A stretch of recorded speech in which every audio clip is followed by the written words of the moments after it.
안녕하세요. 모두의 충전소입니다. 한 주의 반이 또 이렇게 지나갑니다. 오늘은 또 어떤 행복한 일이 일어날까요? 항상 주님과 동행하며 기대가 넘치는 하루 되시길 소망합니다. 오늘 우리가 함께 묵상할 본문은 고린도전서 15장 12절에서 19절까지 말씀입니다. 어제에 이어 사도 바울은 그리스도인들이 붙잡아야 할 부활신앙을 강조하고 있습니다. 이게 얼마나 중요한지 몇 번이고 부활에 대해서 언급을 하는데요. 12절입니다. 그리스도께서 죽은 자 가운데서 다시 살아나셨다 전파되었거늘 너희 중에서 어떤 사람은 어찌하여 죽은 자 가운데서 부활이 없다 하느냐. 고린도 교회 일부 성도들이 부활이 없다고 말하는 것에 대해 사도 바울은 크게 질책합니다. 그렇다면 왜 부활을 부정하는 사람들이 등장한 것일까요? 그것은 고린도 사람들에게 큰 영향을 끼쳤던 헬라 철학이 있었기 때문입니다. 헬라 철학은 고린도뿐만 아니라 당시 유럽 전역에 퍼져 있었던 사상이었고 또한 상식이었습니다. 그래서 부활을 부정하는 자들은 자신들의 생각을 바꾸기보다 복음을 자신들의 생각에 짜 맞춰서 편집해버렸던 것이죠. 다시 말해 복음을 자신들의 이해에 맞춰 평가절하시키고 교정해버린 것입니다. 혹시 우리 안에도 이런 모습이 있지 않습니까?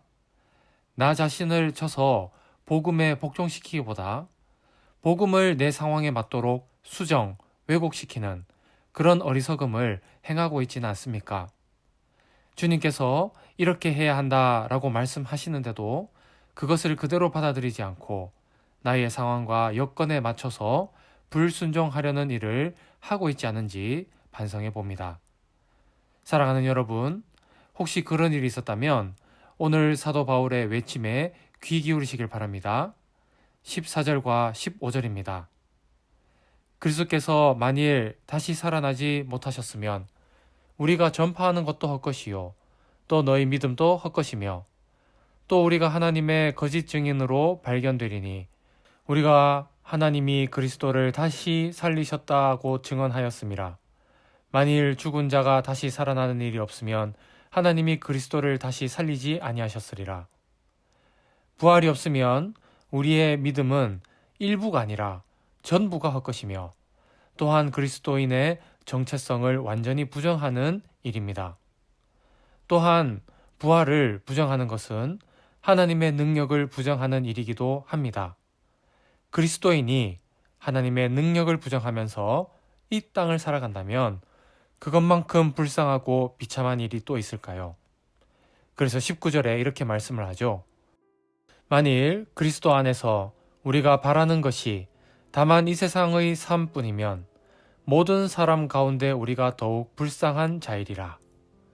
그렇습니다. 만약 부활이 없다면 우리는 여전히 죄를 짓고 살아야 했을 것입니다. 이 땅의 삶이 전부라면 천국의 소망을 품어야 할 이유도 없겠지요. 그리스도의 제자가 되어 십자가를 짊어지며 살 필요도 없습니다. 세상 사람들처럼 마음껏 죄를 먹고 마시는 편이 훨씬 나을 것입니다. 사랑하는 여러분, 그러나 하나님께서는 전지전능한 능력으로 그리스도를 부활시키셨습니다. 그리고 그 부활을 저와 여러분들에게 동일하게 허락해 주셨지요. 부활의 소망을 더욱 분명히 붙잡읍시다. 고린도 교회 성도들처럼 하나님을 불신하는 것이 아니라 그분의 능력을 확신하며 하나님이 기뻐하시는 믿음을 드러내는 우리 모든 충전소 식구들 되시길 주님 이름으로 축원합니다.